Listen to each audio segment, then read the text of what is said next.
A Daniel imita, dalo a conocer, muéstrate resuelto y firme, aunque solo estés. Welcome. I was thinking about Daniel, and this is a favorite hymn that I learned when I began my walk with Jesus. And it talks about imitating him, a man of honor. My name is Dr. Johnny Ramírez-Johnson, professor of anthropology and professor del Centro Latino at Fuller Theological Seminary.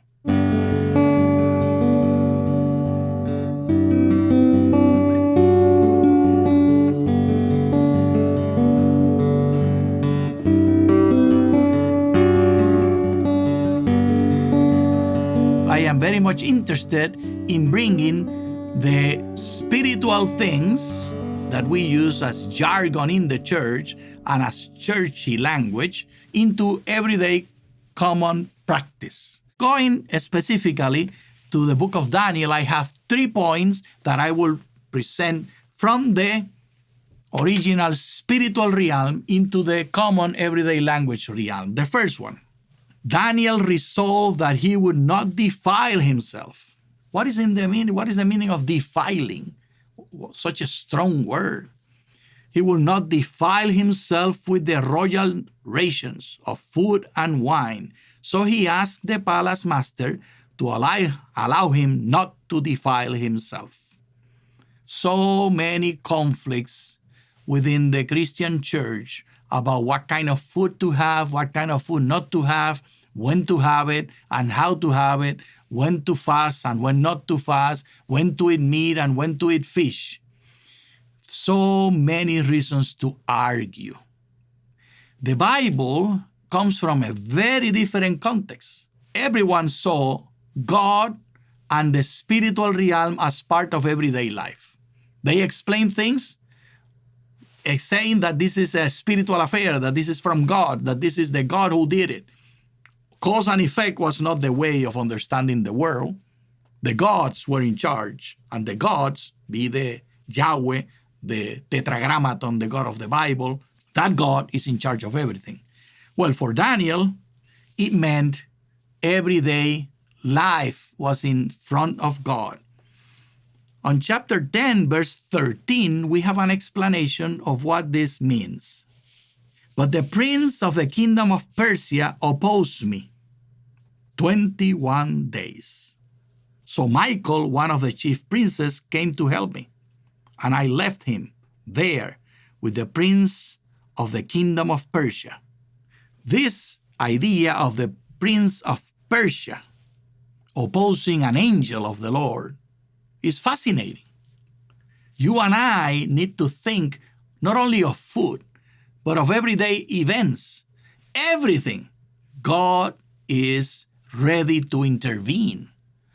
But if we don't invite God, if we do not see God, if we do not pray for the president, for the senator, for the governor, for all of the rulers and powers of this world, not pretending for them to be representatives of God as nation or as church, but asking God to intervene in their lives as they do their best, as they follow their hearts and their principles.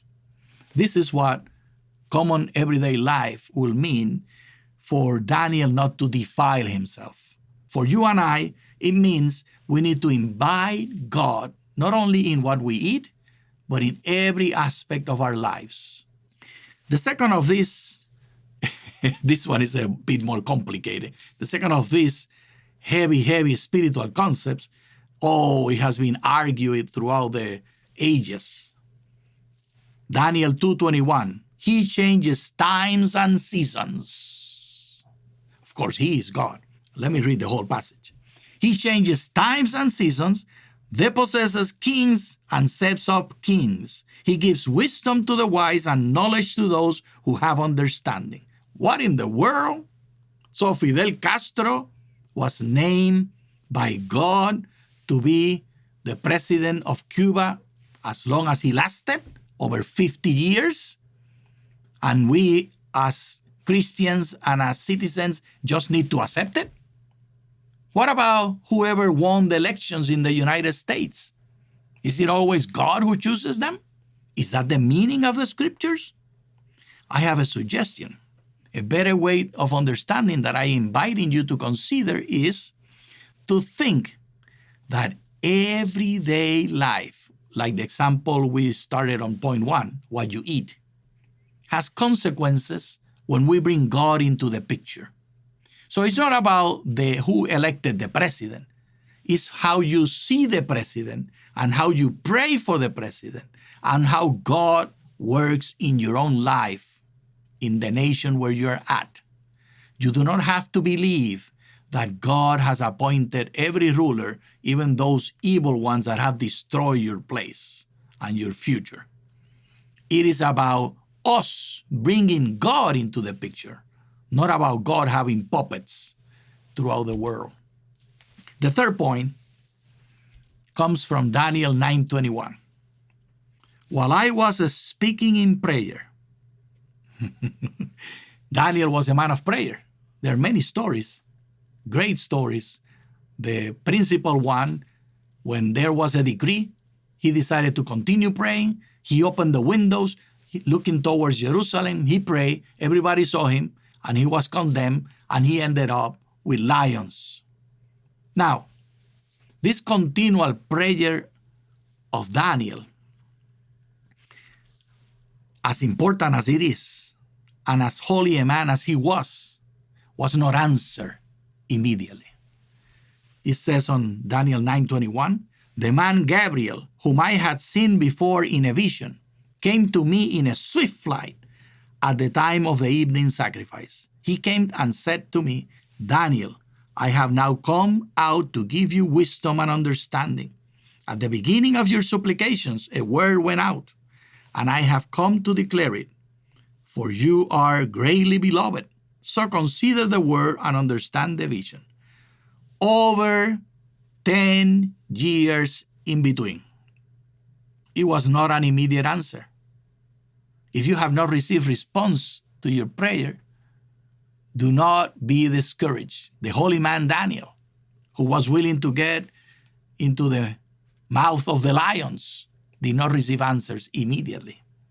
In everyday life, this means that God is the ultimate ruler. Even if God is not responsible for naming every ruler for every nation and therefore castigating some and blessing others, it is God who will at the end change the whole history of humanity. I will read. At that time, Michael, the great prince, Daniel 12, verses 1 through 4. The protector of your people shall rise. There shall be a time of anguish, such as has never occurred since nations first came into existence. But at that time, your people shall be delivered, everyone who is found written in the book. And many of those who sleep in the dust of the earth shall awake, some to everlasting life, and some to shame and everlasting contempt. And he goes on with beautiful descriptions that I invite you to read. Yes, the Lord is coming. Yes, the spiritual realm and the common everyday realm will become one again. God will be the ruler, even if today things are not as they should, as they ought. Even if today all the promises of God have not been timely delivered, there is a promise that the Prince of the Kingdom, the protector of your people, the new world, Jesus will return as Lord.